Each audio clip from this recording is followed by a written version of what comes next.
বসন্তের আগমনে জার্মানির বোন শহরের ওল্ড টাউন যেন রূপ নেয় রূপকথার রাজ্যে। রাস্তার দুপাশে সারিবদ্ধ চেরি গাছে থোকায় থোকায় গোলাপি ফুলের আভা। নয়নাভিরাম দৃশ্যের মধ্যেই সুরের ছন্দে মেতেছেন সালসা আর বাচাতা প্রেমীরা। স্থানীয় ও পর্যটকদের উপস্থিতিতে মুখর বোন শহর। উৎসবে অংশ নেয়া নৃত্যশিল্পীরা জানান, বছরের এই বিশেষ সময়ের জন্য তারা অধীর আগ্রহে অপেক্ষা করেন। প্রতি বছর বোন, কোলন সহ নর্থ রাইন ওয়েস্টফালিয়া অঞ্চল থেকে কয়েকশো নৃত্যশিল্পী জড়ো হন এখানে।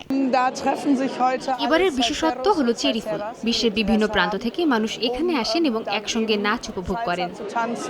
আয়োজকরা জানান, সালসা এবং বাচাতা এই দুই ধরনের নাচের জন্যই আলাদা সুরের আয়োজন থাকে এখানে। বাচাতা প্রেমীদের জন্য যেমন থাকে ডমিনিকান মিউজিক, তেমনি সালসা নৃত্যশিল্পীরা মেতে ওঠেন ল্যাটিন সঙ্গীতে।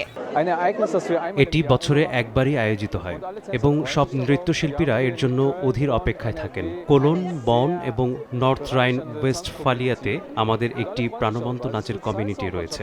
বাচাতা ও সালসা প্রেমীরা তাদের প্রিয় মিউজিকের তালে এখানে প্রাণ খুলে নাচেন। প্রকৃতি আর শিল্পের এমন অনবদ্য উপস্থাপন জার্মানির বোন শহরকে গোটা ইউরোপের বসন্ত উৎসবের অন্যতম কেন্দ্রবিন্দুতে পরিণত করেছে। উর্জিতা শেহজিন, সময় সংবাদ।